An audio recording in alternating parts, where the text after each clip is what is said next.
Good evening, and welcome to the evening program. You hear those chapel bells ringing in the background. I am at Rock Eagle. Rock Eagle, well, that's a beautiful place. It's beautiful every time of the year, but right now, it's missing young people, and it's missing you.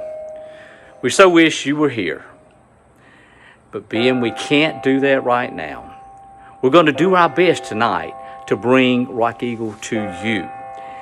So to begin tonight's program, we're going to go over to that renovated chapel, but we're going to do a little bit of a back to the future idea. In visiting with your planning committee, we talked about, let's just do the national anthem. And we had Clovers and Company assembled in the chapel, probably the last group there before the chapel burned, and they sung the national anthem. So, imagine that you're walking across the lawn and heading over to where we hear those chimes ringing, to the chapel, to hear Clovers and Company sing our national anthem.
Let's go inside this renovated chapel and talk about the 4-H pledge.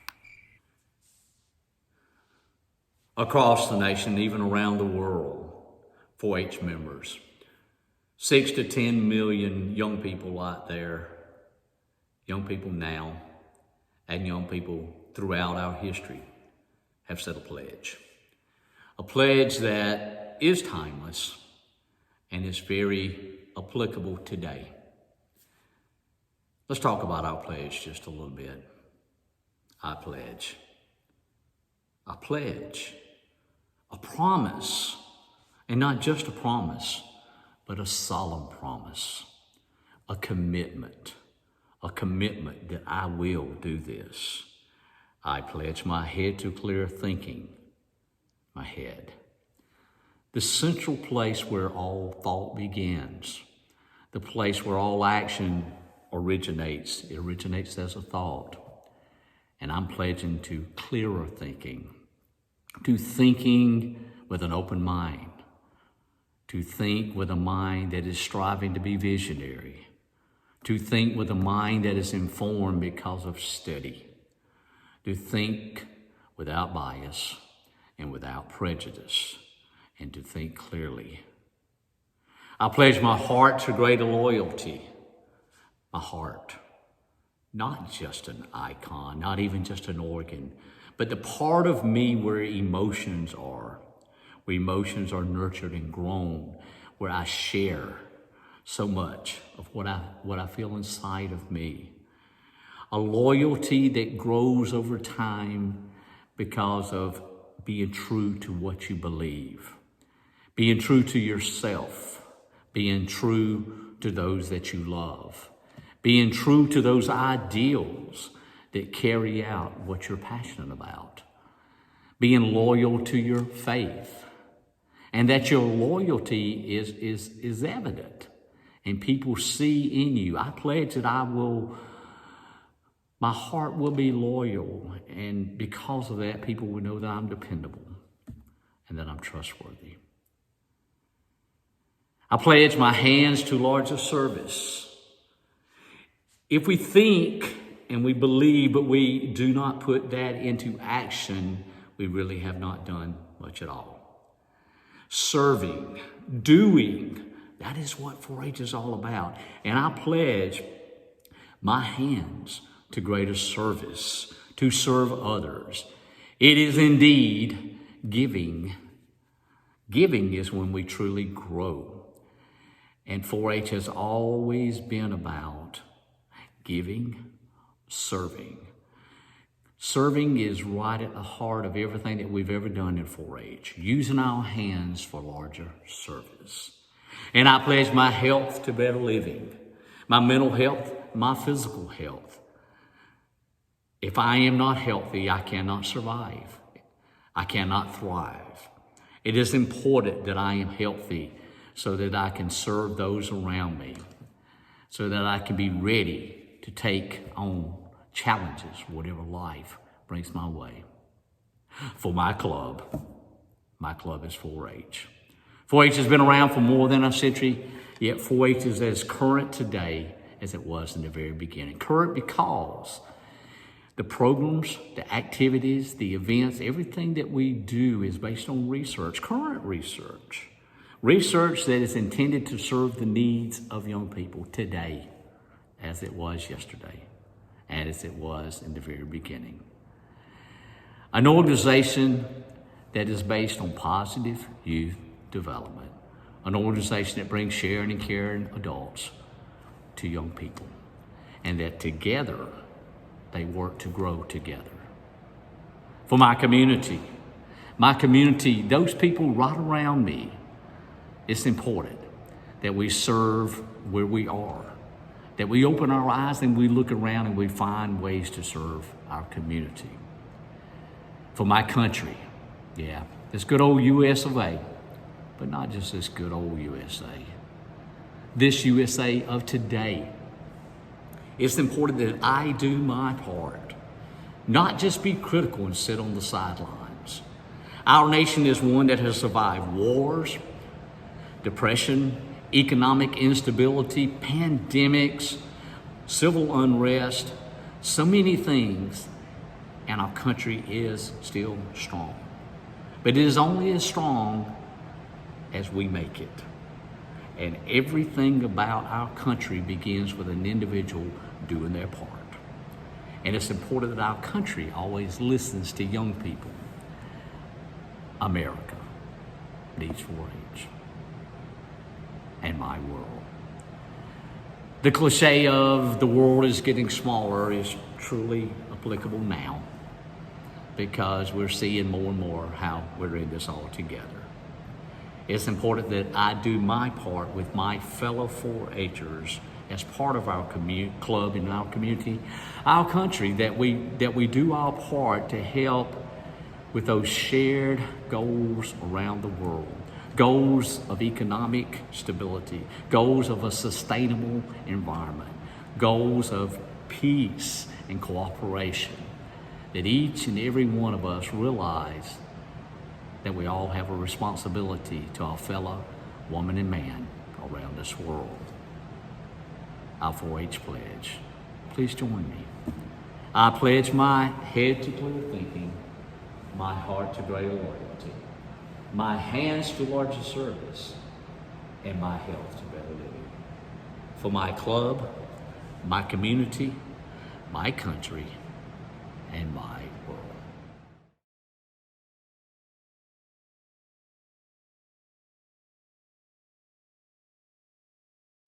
I decided to step away from the chapel, get a cup of coffee, and get up close and personal. Well, as personal as we can be. How many of you spend at least 2 hours a day on some platform visiting with people in a virtual way? Raise your hands out there. I expect it's most of us. Let's talk for a few moments about those things that are right at the core of what we're doing in 4-H right now. When the conference committee asked me to be a part of this event, I was honored, and I am very much honored to be a part of what is going on at this conference. I know that throughout this conference you are gaining new information and ideas that will help you as you go forward, that you're expanding that network of colleagues, friends, experts, people that can advise and work, and people that you can share ideas with.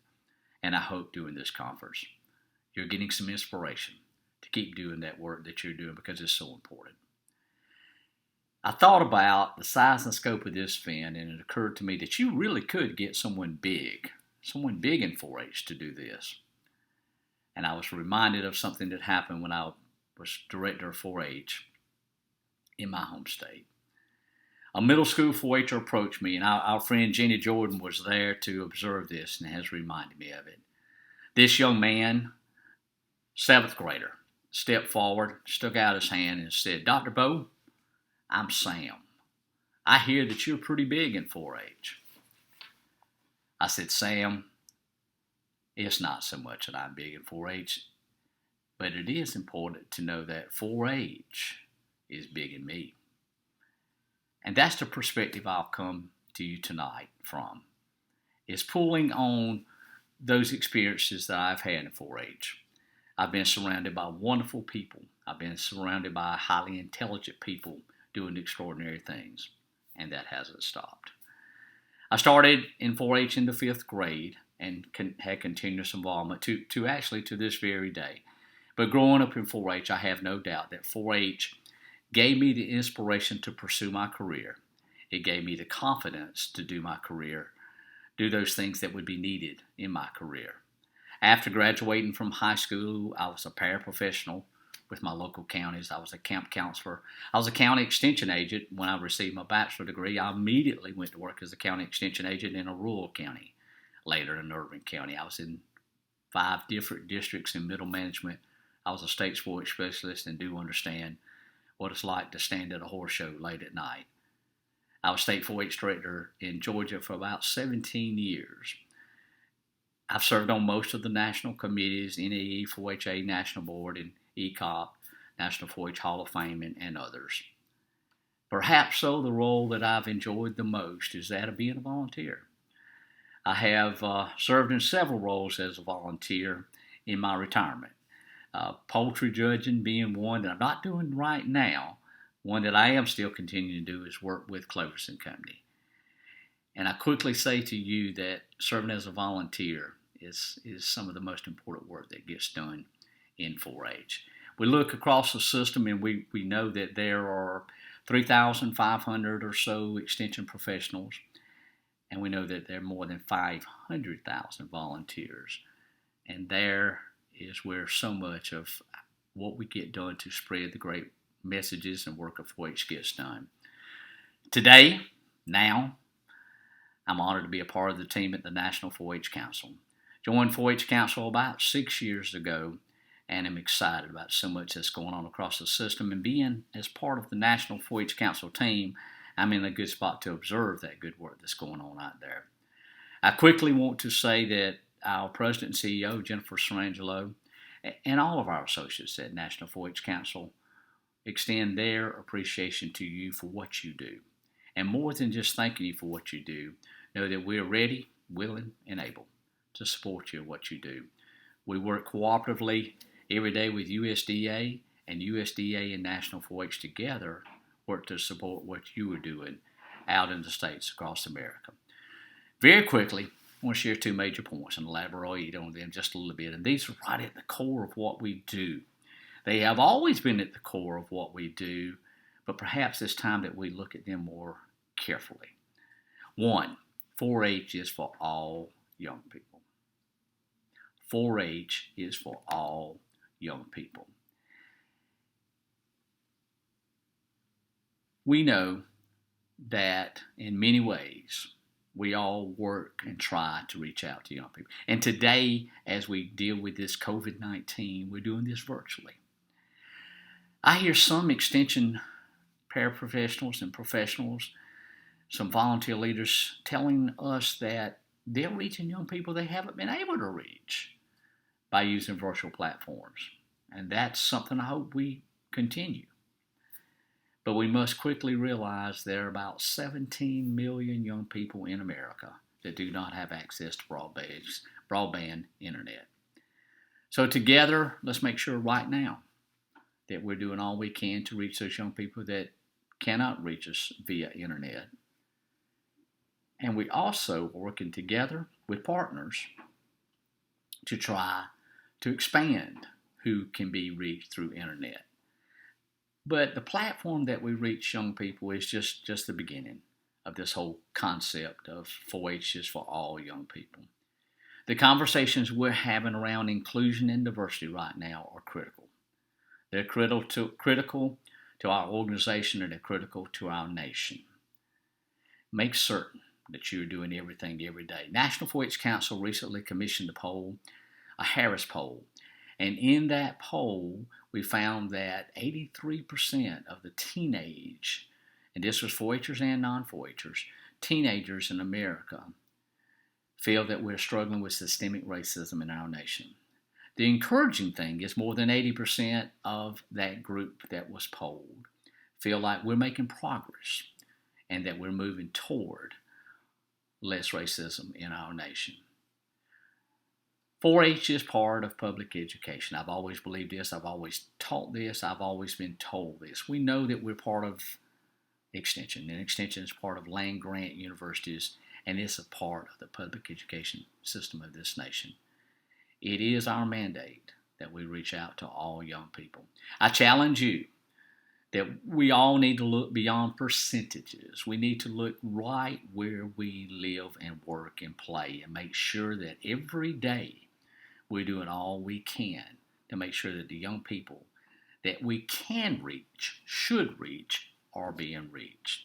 I encourage you as you go back to working with young people next week, that with your fellow leaders, with your extension colleagues, and with your fellow 4-Hers, that you have the discussion. Are there 4-Hers that we could be reaching, that we need to be reaching? Because we all know the lessons of 4-H work with everyone, and they're so important. Second point is that 4-H is based on research. 4-H is based on research. We've always said that in many ways, and I have no doubt that we practice that. We have so many different projects. Young people can participate in a broad spectrum of things. They can be in performing arts, computer science, STEM, agriculture, family. And I know that, let's take as an example, if we're talking about healthy living, we are going to be reaching to our colleges of family and consumer sciences, and we're going to be looking at current data and how we lead 4-Hers. I have no doubt if we're working with young people and they are raising livestock, or if they're in horticulture, or if they're in ag engineering, that we're going to be reaching into the latest information coming from our land-grant universities. But beyond that, let's never forget that in addition to education and learning technical matter, part of our core mission is positive youth development. Positive youth development. Positive youth development is a broad science that has so much information that we can use to help inform us how to better work with young people. At its core, it's about building skills that young people need to lead for a lifetime. 2, it is about bringing together young people to create a sense of belonging, that is so incredibly important, and maybe more so right now than ever. A place where they can belong, where they can succeed and where they can fail, and still know that there are people around them. They're part of a group. And the third part is right in the wheelhouse of what you do is providing sharing and caring adults and young people the opportunity to work together. My great friend and colleague, Mary Arnold of Oregon State, she's joined us with the National 4-H Council and has just produced a white paper and is continuing to work on this research of what's happening in positive youth development right now. In that white paper, you will see things lifted up as far as best practices to help us close the opportunity gap. Part of what we know is the primary issues we must address are mental health, education, and employability. And those things should be part of what we're thinking about as we design our programs in 4-H. I heard our President and CEO, Jennifer Srangelo, addressing the group last week, and she made the statement that positive youth development is a root cause solution to close the opportunity gap. So, big picture, but this picture applies to where you are right now, and that is making sure that 4-H is open to all young people. It's making sure that 4-H and the lessons and the opportunity, the events, the activities, and all that we do is based on research. Not only technical research and technical sciences, but also research in positive youth development. I know you're doing it, and keep doing it, and do it in bigger and better ways. I'm going to step back into the chapel and over to the piano, and we're going to talk about amphibians a little bit, and get you involved. Team, we may even give away some Clover coffee when we get over there. So please come on with me. Let's go back into the chapel. All right, team, I've moved over from the podium back to the piano. I want to tell you a story, and this story is about some frogs. Now, how many of you have ever touched a frog? Raise your hand. Let me see. Okay. How many of you know the difference in a frog and a toad? Well, actually, for this story, it doesn't matter.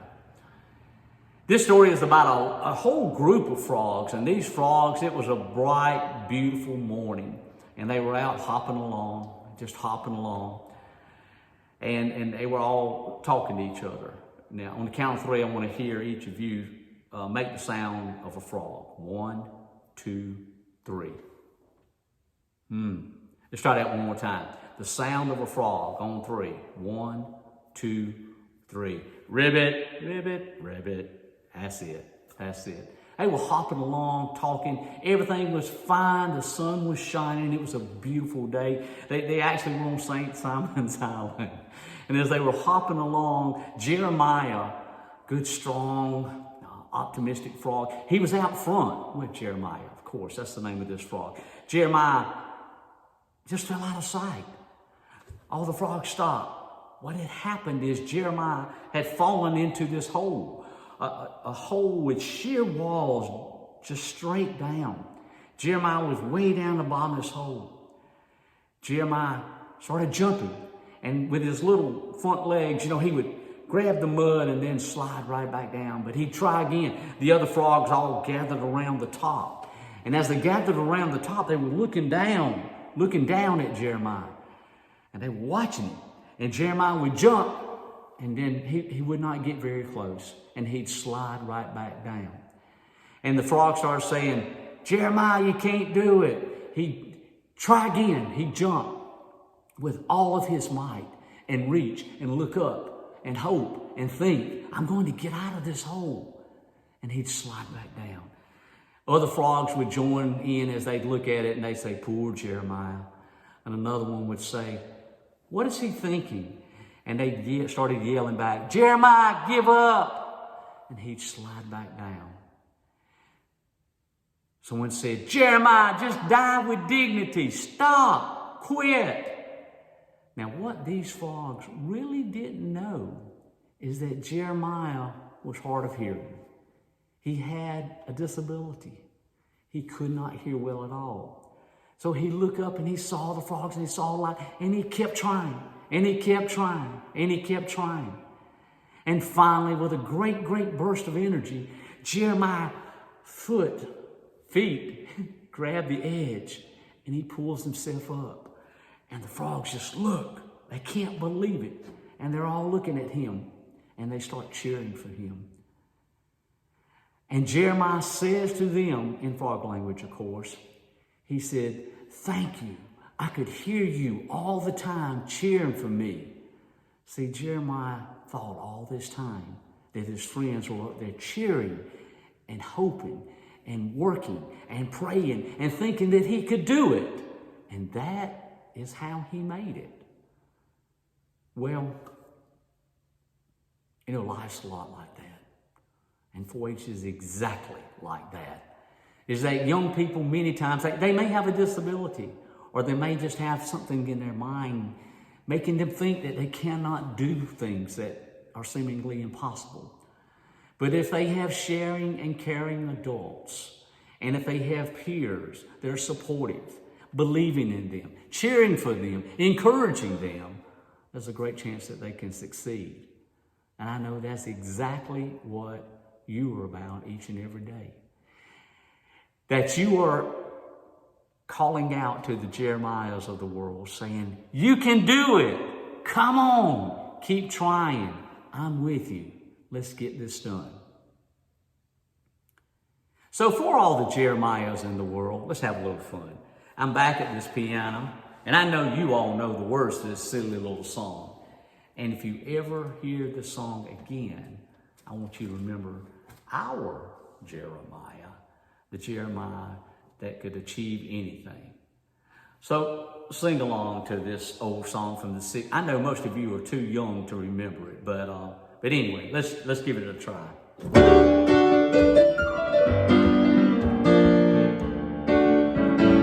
Here we go. Jeremiah was a bullfrog, was a good friend of mine. I never understood a single word he said, but we always had a mighty fine time. Sing it with me now, joy to the world. All the boys and girls, joy to the fishes in the deep blue sea, joy to you and me. If I were the king of the world, tell you just what I do. I'd throw away the cars and the bars and the wars. I'd fall in love with you. I'd fall in love with you. Say joy to the world, all the boys and girls, joy to the fishes in the deep blue sea, joy to you and me.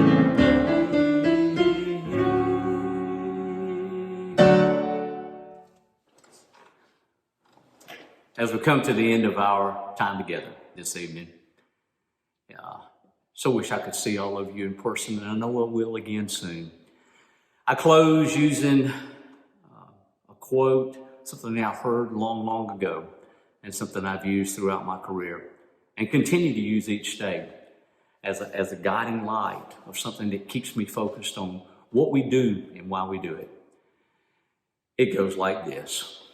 If you want to touch the past, touch a rock, like the rock of these walls here in this historic chapel. Touching our history is important. Knowing what has happened in the past is important. Using that to grow from and to learn is important. If you want to touch the present, right now, where we are today, and every day is important. I have a box with words on it that says, if there's any good that I can do, let me do it now. Do it today. If you want to touch today, we'll touch a flower. A flower is temporal, it's beautiful, and it's important. But if you want to touch the future, touch the life of a child, then you have really done something. If you want to touch the past, touch a rock. If you want to touch the present, touch a flower. But if you want to touch the future, touch the life of a child.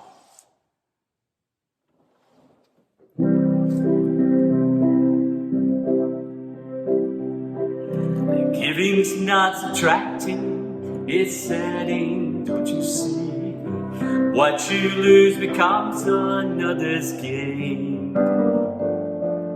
Sharing's not dividing, it's multiplying love, like a flower after morning rain. Take a moment, be a friend. Lend someone a helping hand, and you'll discover lovers in love until it's given away.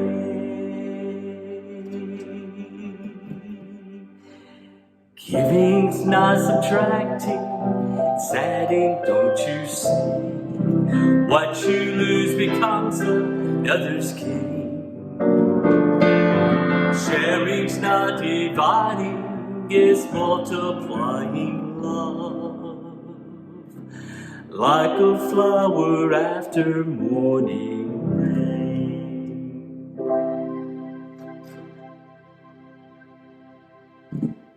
Keep touching children's lives in positive ways and make a difference.